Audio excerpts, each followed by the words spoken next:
While hiking along the Willamette River in Corvallis, Oregon, I came across this strange sight. I couldn't help but wonder, why is it here? And what is it?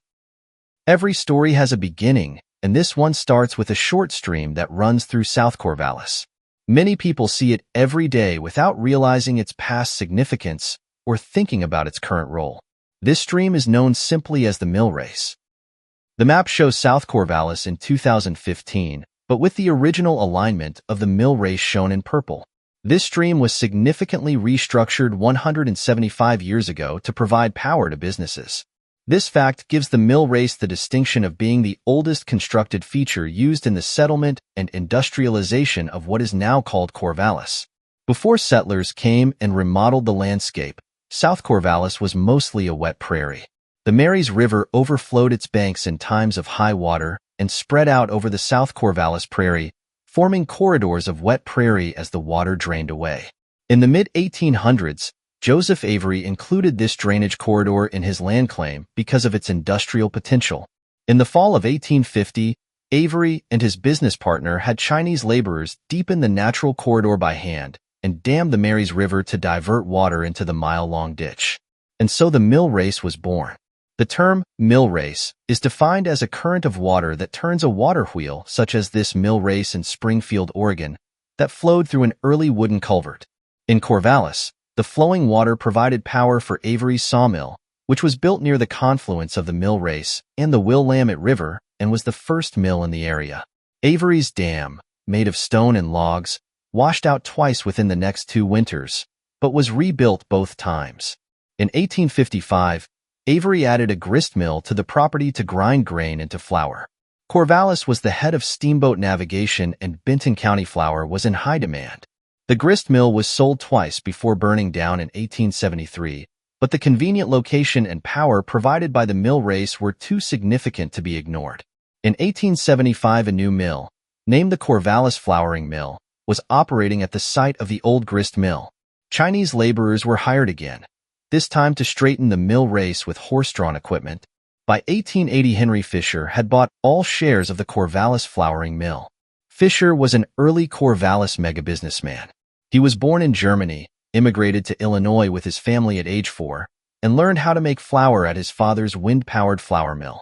He brought his family west with him to Benton County in a railroad freight car in 1877. Under his management, in 1891, the mill was producing 125 barrels of flour a day. He also farmed land on Fisher Island, across the river, and to the northeast of Willamette Park. When Henry Fischer died in 1902, his sons took over the business and managed the properties.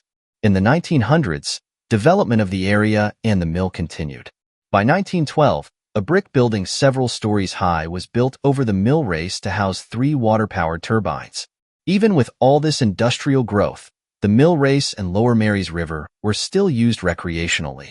Residents canoed and rafted down the Marys River, sometimes sliding down the dam or diving into the pool below.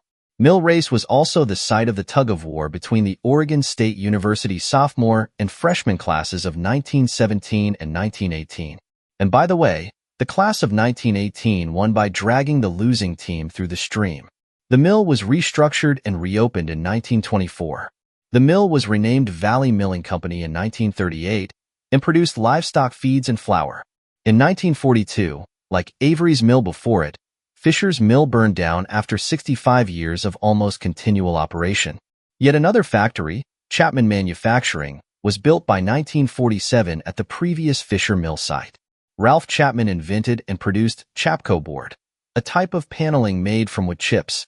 The area that had been occupied by mills for so many years is currently home to Hollingsworth & Vose, producers of specialized glass microfiber. Hollingsworth & Vose was known as Evanite Fiber Corporation until 2012. This is the abandoned mill race outlet to the Willamette River, and next to it is the base of the former Evanite hardboard plant. The rectangular opening in the building served then as the water inlet for the Hollingsworth & Vose wet scrubber units. These have since been replaced by dry ceramic filters that are more effective and eliminate all but a very small fraction of the former water used by Hollingsworth & Vose. Oregon is full of interesting, out-of-the-way places that have a unique history worth discovering. You never know what hidden stories you will uncover. Be sure to join us for our next Oregon adventure.